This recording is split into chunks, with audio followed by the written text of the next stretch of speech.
Welcome to Tripura Info News Update. মাননীয় ত্রিপুরা প্রদেশ BJP সভাপতি শ্রী রাজীব ভট্টাচার্য মহোদয়কে আজকের এই প্রেস কনফারেন্সে তাদের মাঝে উপস্থিত আছেন যিনি একটু আগে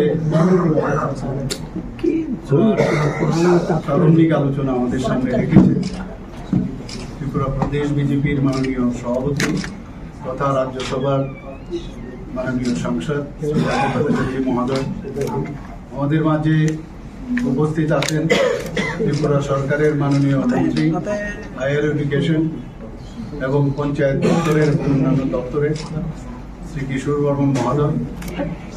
তাছাড়া আমাদের মাঝে আজকে উপস্থিত আছেন এই প্রেস কনফারেন্সে মিডিয়া ইনচার্জ, তাকে সবসময় আপনারা দেখেন আমাদের যখন এই প্রেস কনফারেন্স ডাকা হয় ওনার মাধ্যমে আমরা ডাকি আমাদের সরকার মহোদয় এবং এখানে উপস্থিত সমস্ত যারা মিডিয়া বন্ধুরা আছেন সবাইকে আমি এখানে অল্প সময়ের মধ্যে আপনাদেরকে এখানে আসার জন্য এবং আপনারা এখানে এসে উপস্থিত হয়েছেন এর জন্য আপনাদেরকে অশেষ অশেষ ধন্যবাদ।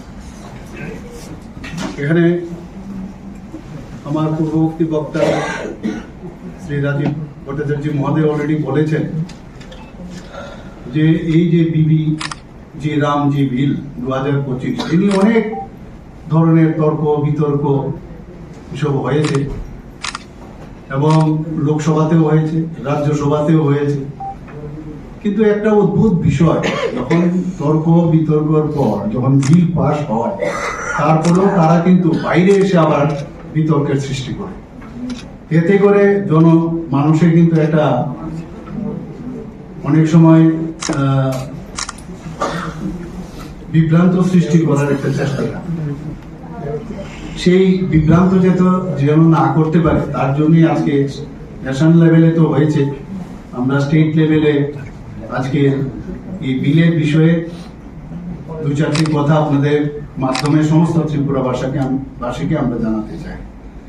এখানে বলা হয়েছে 16 ডিসেম্বর 2025 আমাদের ইউনিয়ন মিনিস্টার শ্রী শিবরাজ সিং চৌহান লোকসভায় সেটা পেশ করে এবং পরবর্তী সময়ে 18 ডিসেম্বর 2025 তারিখে লোকসভায় পাশ হয়, কিন্তু আমরা সবাই জানি লোকসভায় পাশ হওয়ার পর আবার সেটা রাজ্যসভাতে পাঠাতে হয়। তো সেখানেও রাজ্যসভাতে 21 ডিসেম্বর 2025 তারিখে বিলটি পাশ হওয়ার পর সেটা 19 ডিসেম্বর 2025 বিলটি রাজ্যসভাতে পাশ হয় এবং পাশ হলে সেটা আবার রাষ্ট্রপতিজির এখানে যেতে হয় এবং 21 ডিসেম্বর সেটা রাষ্ট্রপতিজি যখন অনুমোদন পায় সেটা আইন হিসাবে পরিগণিত হয়েছে। আমরা সবাই জানি যে এই যে India's wage employment initiative progress through multiple phases different সময়ে ভারতবর্ষে হয়েছে, beginning with early program such as the Rural Manpower Program in 1960. পরবর্তী সময়ে crash scheme for rural employment in 1971। এটা এরকম না এখানে হয়েছে আরম্ভ করেছে এমজিএন রেগার নাম পাল্টিয়ে দিয়েছে বারবার বিভিন্ন নামে বিভিন্নভাবে যখন যে গভর্নমেন্ট এসে তখন চেষ্টা করেছে গরিব বা সাধারণ মানুষের গ্রামীণ এলাকা কিভাবে তাদেরকে সাহায্য করা যায়, এমপ্লয়মেন্টের কিভাবে গ্যারান্টি দেওয়া যায়। তো সেই রকম তো 1960-তে রুরাল ম্যান পাওয়ার প্রোগ্রাম হয়েছিল, তারপর crash scheme for rural employment in 1971 হয়েছে।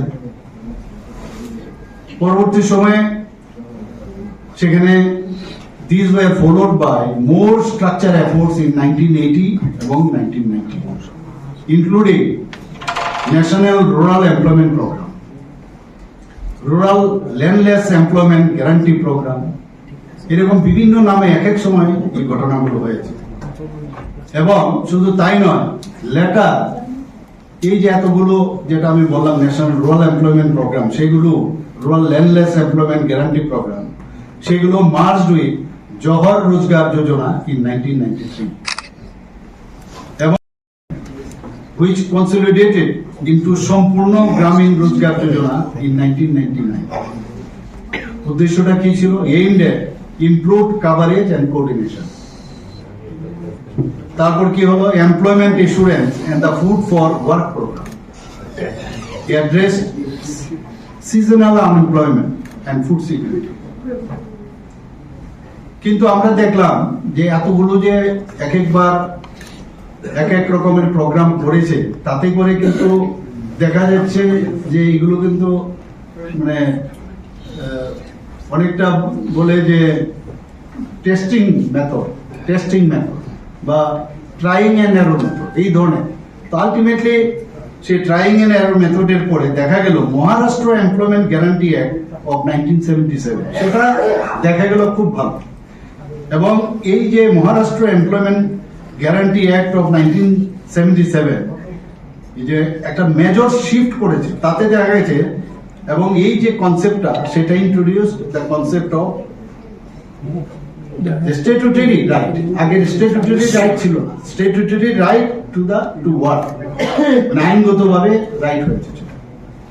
এবং এই যে এক্সপিরিয়েন্স মহারাষ্ট্র গভর্নমেন্ট করলো সেটাকে মাথায় রেখে these experiences culminated in the enactment of Mahatma Gandhi National Rural Employment Guarantee Act, that is NGM-REGA, in 2005, providing nationwide legal framework for rural generation. কিন্তু এর মধ্যে আমি বলছি এর মধ্যে অনেকগুলো খামতি ছিল। তো সেই খামতিগুলো দূর করার জন্য, কারণ মাননীয় প্রধানমন্ত্রীজি নেতৃত্বে যেভাবে আমাদের যে সেন্ট্রাল মিনিস্টার আমাদের ইন্ডিয়ান গভর্নমেন্ট চলছে, একের পরে উনি বারবার বলছেন যে রিফর্ম করতে হবে, রিফর্ম ছাড়া কিচ্ছু হবে না। এবং রিফর্ম যত হবে তত করে মানুষের is of doing, is of business, is of living সবকিছু কিন্তু তাতেই হবে। এতে করে মাথায় রেখে এটা কাউকে মানে ওরা করেছে বলে কারোর নামে করেছে এর জন্য না, এটাতে কি বলেছে জি রাম জি ডিল 2025। এর ফুল নেমটা কি?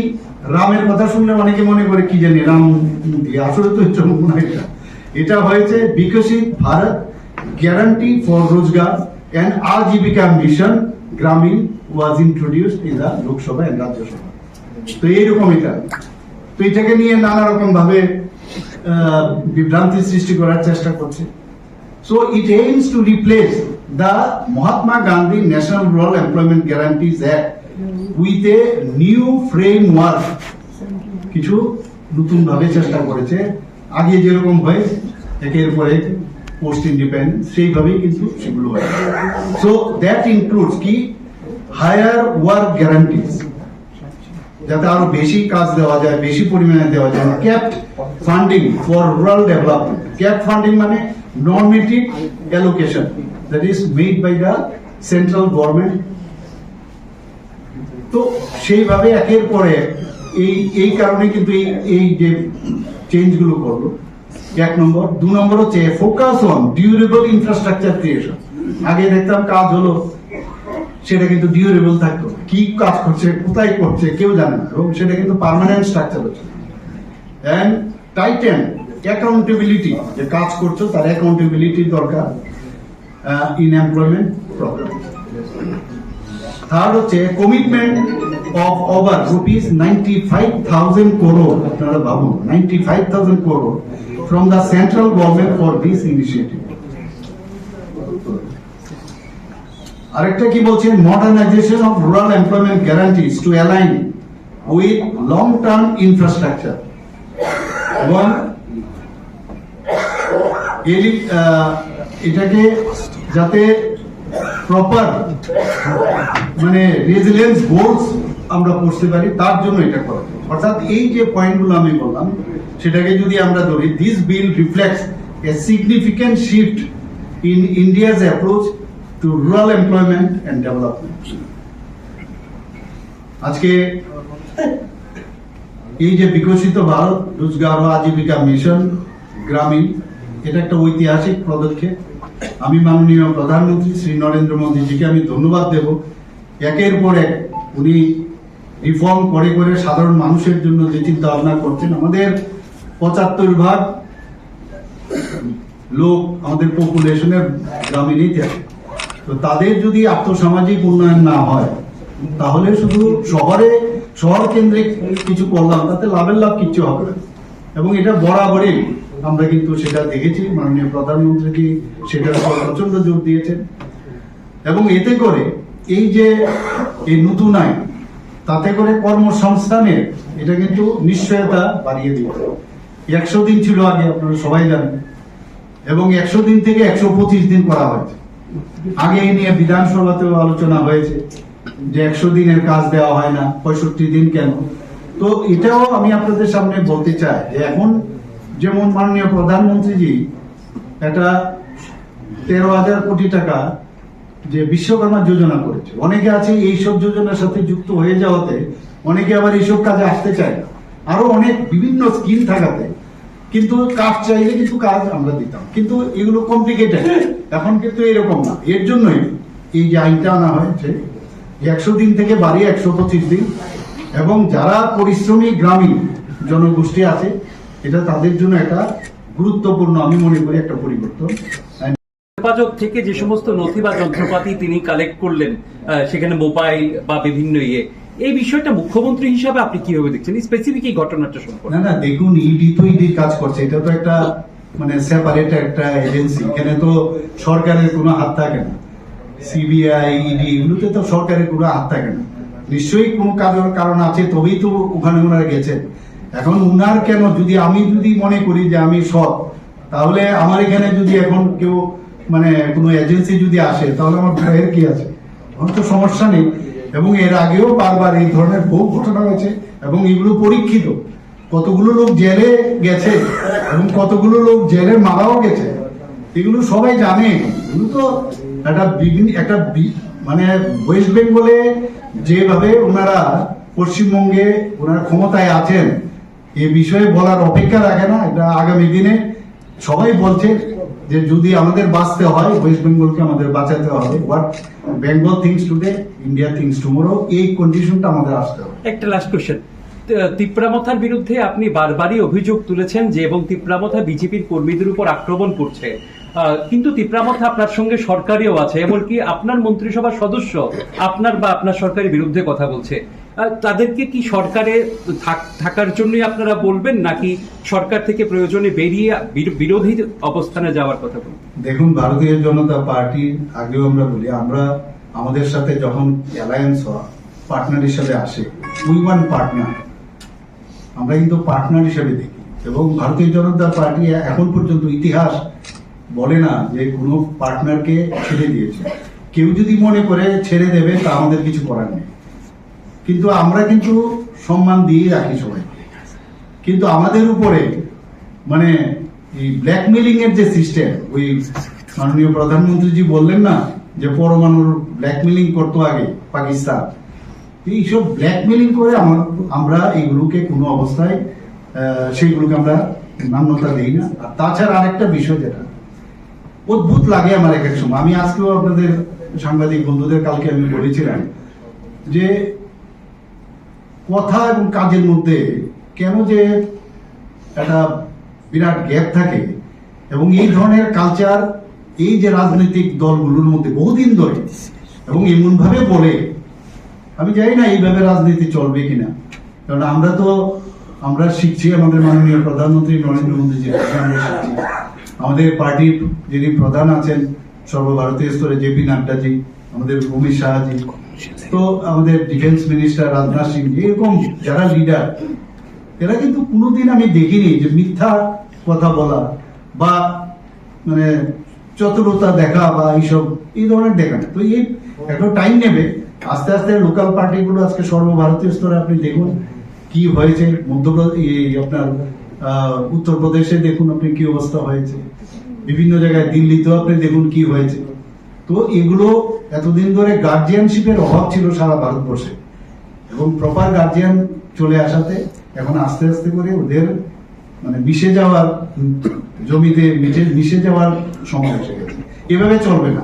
আমি ওনাদেরকে বলেছি, একদিকে আপনারা আমাদেরকে উইশ করবেন, উই আর উইথ ইউ, আবার যখন আপনারা লোক আমাদের ছেলে আমাদের কার্যকর্তাদের মারধর করবেন, তখন আপনারা মারার পরে যখন বলি তখন আপনারা বলছেন যে না এরা আমাদের লোক না। আবার এদের ছাড়িয়ে আনার জন্য আবার দেখা যায় আপনারা ফ্ল্যাগ নিয়ে গিয়ে থানার মধ্যে আপনারা নানাভাবে আন্দোলন করে। আবার এখন নতুন একটা ফোরাম বানিয়েছে, আবার মানে আরেকটা সিডো ফোরাম বানিয়েছে, এই ফোরামের নামে আবার একটা আন্দোলন করছে। আসলে they are not in their mind. আমি বলবো যে প্রকৃতপক্ষে যদি ভারতীয় জনতা পার্টির সাথে আপনারা এসছেন, ভারতীয় জনতা পার্টি একটা গঙ্গার মতো, নদীর মতো এটা, সেখানে সবাই আসলে ওই স্রোতের সাথেই চলতে হবে। আমাদেরকে বিপরীত স্রোতে নিয়ে যাওয়ার চেষ্টা করবেন না। বহু লোক আমাদের পার্টিতে এসছে কিন্তু থাকতে পারে না, কিন্তু এখানে আপনারা নিশ্চয়ই খেয়াল করেছেন অনেকে এসে মানে জমছে না, মনে হচ্ছে ভাল লাগছে না। আমরা তো এইভাবে রাজনীতি করে আমরা আসি তো চলে যায়, তো it is up to them only what they will do. কিন্তু মানুষ চায় যে শান্তি, মানুষ শান্তিতে চলতে চায়। সাধারণ মানুষ সাধারণভাবে চিন্তা ভাবনা করে, এত জটিল ভাবে চিন্তা করে না। এইভাবে করে আমার মনে হয় তাদের এখনো সময় আছে, এগুলো বসে নিশ্চয়ই, আমি তো বারবার বলছি আসুন কথা বলি, আমরা সব প্রবলেম সলভ করব। কিন্তু আমাদের জোর করে কোথাও যাওয়া আসা কেউ যদি বন্ধ করে, সেটা আইনের মাধ্যমে তার মানে শান্তির জন্য শক্তি প্রয়োগ করব। আপনি 28টা আসনের কথা বলেন বারবার। ব্ল্যাকমেইলিং এর কোনো চাপ আছে রাজ্য সরকারের উপর, যেটা আপনারা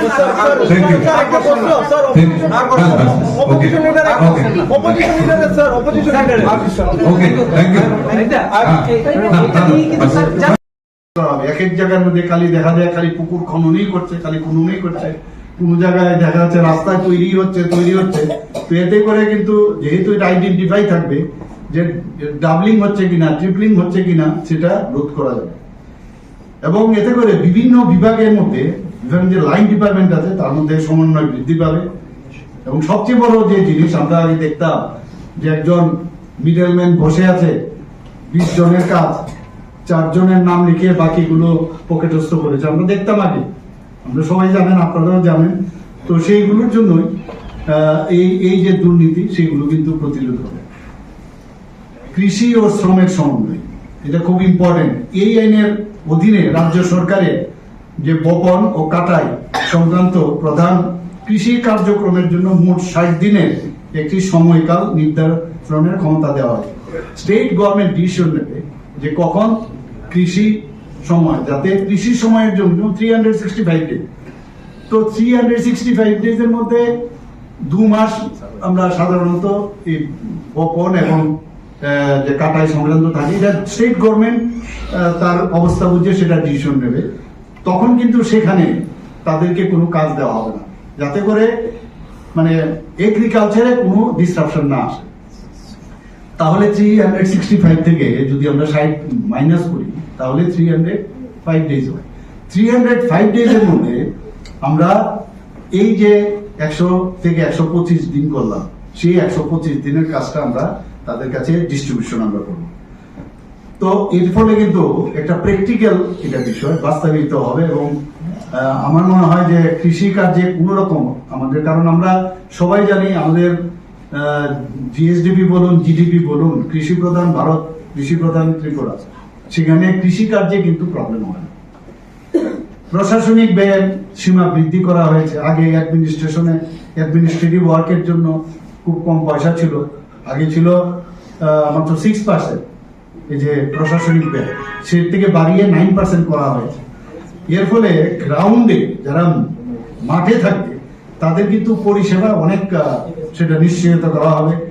এবং ক্যাপাসিটি বিল্ডিং এবং খুব মসৃণ বাস্তবায়ন সেটা সম্ভব হবে। এই যে নতুন আইন সংক্রান্ত শুধুমাত্র সরকারি আর অফিসিয়াল যে সাইট, সেখান থেকে কিন্তু সেটা সংগ্রহ করতে হবে। যেখানে খুশি সেখান থেকে করা যাবে না। এবং তার জন্য যে তথ্য সংশ্লিষ্ট দপ্তর থেকে জানা যেতে পারে। এনডিএনরেগা এই যে চলমান যে সকল কাজ সম্পূর্ণভাবে সুরক্ষিত থাকবে। মুন্না এনডিএনরেগা চলে যাবে এখন, এটা পাশাপাশি চলতে থাকবে, মানে গ্যাপ যেন না থাকে। তো এনডিএনরেগা, অনেকে বলবে এনডিএনরেগা শেষ, কাজ চলতে থাকবে। পাশাপাশি আমাদের এই যে বিবিজি রামজি, এটাও চলতে থাকবে আস্তে আস্তে করে, যখন সেটাকে টেক আপ করে নেবে, যাতে মানে গ্রামীণ এলাকার যারা রোজগার পাচ্ছে তাদের সমস্যা না হয়, এটা যখন এটা অ্যাক্লিমেটাইজ হবে বা সেটাকে টেক আপ করবে, তখন অটোমেটিক্যালি সেটা কিন্তু আস্তে আস্তে করে শেষ হয়ে যাবে। তো সেইভাবেই আমার মনে হয় যে এই ধরনের যে একটা জি রামজির আইন 2025 এটা যদি বাস্তবায়িত হয়, সারা ত্রিপুরাতে না সারা ভারতবর্ষে সেটা হবে। এবং মাননীয় প্রধানমন্ত্রীজি যে বিকশিত ভারত 2047 এর যে টার্গেট রেখেছে, ত্রিপুরাতেও আমরা বিকশিত ত্রিপুরা 2047 আমরা টার্গেট করেছি। আর আমরা তো আর একটা ইন এডিশন আরেকটা রেখেছি, এই যে নতুন ত্রিপুরা। কালকে আমি এক জায়গায় গেলাম, আমরা বললাম মাননীয় প্রধানমন্ত্রীজি নতুন ভারত বলেছেন, আমরা বলছি নতুন ত্রিপুরা। কালকে এক জায়গায় আমাদেরই এক মানে আমাদের ট্রাইবেল লিডার বলছিলেন নতুন এবিসি। আর আজকে আমি আবার বললাম, যখন আমাদের মেয়র সাহেব ছিলেন একটা প্রোগ্রামে, যে ত্রিস্তরীয় পঞ্চায়েত থেকে আরম্ভ করে মানে আমাদের যে মিউনিসিপ্যালিটি আছে, নতুন মিউনিসিপ্যালিটি এবং নতুন ত্রিস্তরীয় পঞ্চায়েত, এই আশা রাখছি। এবং আমাদের মাননীয় প্রধানমন্ত্রীজি যে চিন্তা ভাবনা করছেন ভারতকে শ্রেষ্ঠত্ব লাভের জন্য সারা পৃথিবীর মধ্যে, সেটা এই আইনের মাধ্যমে সেটা সম্ভব হবে, সেটা আমার বিশ্বাস। সবাইকে ধন্যবাদ। আচ্ছা, ওয়েস্ট বেঙ্গলের মুখ্যমন্ত্রী গতকালকে যে নাটকীয়তা দেখালেন, আপনি মুখ্যমন্ত্রী হিসাবে কি বলবেন?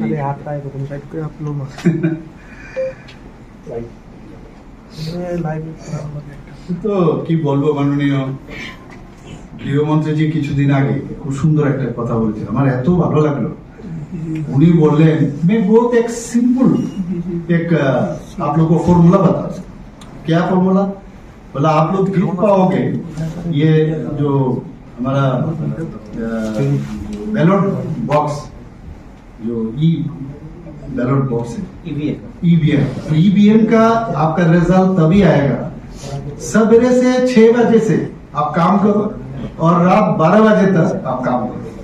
खाली 6 बजे से रात 12 बजे तक खाली अपने लिए सोचोगे, देश के लिए नहीं सोचोगे।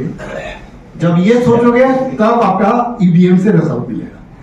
এরা তো এইসবই করছে, ওরা নিজেদের নিয়ে চিন্তা। কাজে এর থেকে প্রমাণ হয় যে এইসব আবল তাবল বলে কোনো কাজের কাজ কিচ্ছু হবে না। একের পর এক বিহারে পৌঁছে গেছি আমরা। এবার বলা হচ্ছে যে বেঙ্গল আমাদের টার্গেট, এবং আমি নিশ্চিত যে বেঙ্গলে আবার ভারতীয় জনতা পার্টির সরকার সেখানে হবে। এবং এর আগেও উড়িষ্যা হয়েছে, দিল্লি হয়েছে, আর বাকিগুলো মহারাষ্ট্র, আমাদের মধ্যপ্রদেশ আগেও ছিল, আবার আমরা পেয়েছি। তো সব জায়গায় আমরা মানে সব জায়গায় আমরা কিন্তু একের পরে ছত্তিশগড় আমরা পেয়েছি। এবং নিশ্চিত যে যেভাবে দেশ চলছে এবং যেভাবে দেশ সুরক্ষিত হচ্ছে, সবচেয়ে বড় বিষয় আজকে আমরা মাননীয় প্রধানমন্ত্রীজি মুখে শুধু বলেন না, খালি দুঃখ প্রকাশ করেন না।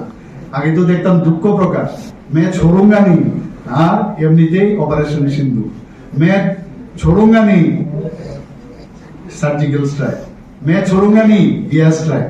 তো একদিকে সুরক্ষিত ইনফ্রাস্ট্রাকচার, আমাদের সমস্ত যে পুরনো যে ধর্মস্থান সেগুলোকে পুনরুদ্ধার, আমাদের নালন্দা বিশ্ববিদ্যালয় থেকে বড় বড় যে বিশ্ববিদ্যালয়গুলো বাইরের থেকে শিক্ষাদান নিতে আসতো এখানে, সেগুলোর পুনরুদ্ধার।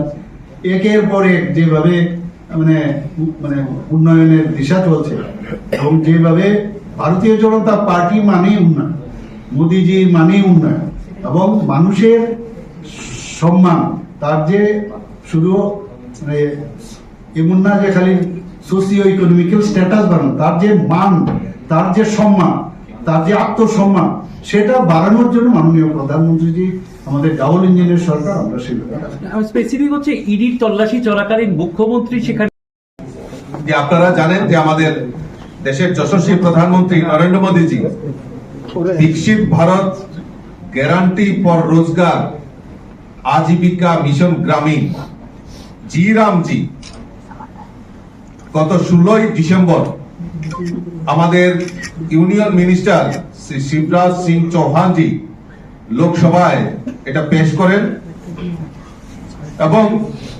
এই লোকসভায় প্রায় 8 ঘন্টা আলোচনার পর গত 17 ডিসেম্বর লোকসভায় সেটা পারিত হয়, এবং পরবর্তী সময়ে 18 ডিসেম্বর এই বিলটি রাজ্যসভায় আছে, এবং রাজ্যসভায়ও প্রায় 6 ঘন্টা আলোচনা রাখা হয়। গত 19শে ডিসেম্বর সেটি রাজ্যসভাতেও পারিত হয়। গত 21শে ডিসেম্বর 2025 এই বিলটি আমাদের রাষ্ট্রপতি দ্বারা সেখানে অনুমোদন করা হয়। এই যে আমাদের বিকশিত ভারত গ্যারান্টি ফর রোজগার আজীবিকা মিশন গ্রামীণ, তাকে প্রচার প্রসার করার জন্য এবং আমরা মানুষের সামনে বিরোধী দল এই আলোচনায় অংশগ্রহণ করেছে এবং লোকসভা এবং রাজ্যসভাতে সেখানে ধ্বনি ভোটে সেটা পারিত করা হয় এবং সমস্ত আলোচনা পক্ষে বিপক্ষে আলোচনা করা হয়। ইদানিং দেখা যাচ্ছে এই যে আমাদের এই আজীবিকা মিশন গ্যারান্টি যে পরিকল্পনা নিয়ে এসছেন আমাদের দেশের যশস্বী প্রধানমন্ত্রী, সেটা নিয়ে বিরোধীদের যে কটাক্ষ, সেটাকে প্রতি উত্তর এবং তার যে গুণাবলী সেই সম্পর্কে আমাদের ভারতীয় জনতা পার্টি নির্ণয় করেছে সারা দেশব্যাপী তার প্রচার প্রসার করা হবে। আমাদের এই ত্রিপুরা রাজ্যেও মাননীয় মন্ত্রী, পঞ্চায়েত মন্ত্রী এবং হায়ার এডুকেশন মিনিস্টার শ্রী কিশোর বর্মন, উনার সঙ্গে আমরা প্রায় 5 জনের টিম আমরা তৈরি করেছি যে আগামী দিন মানুষের কাছে সেই বার্তা পৌঁছে দেওয়ার জন্য যে এটা আমাদের কতটা প্রয়োজনীয় তার জন্য একটা টিম তৈরি করা হয়।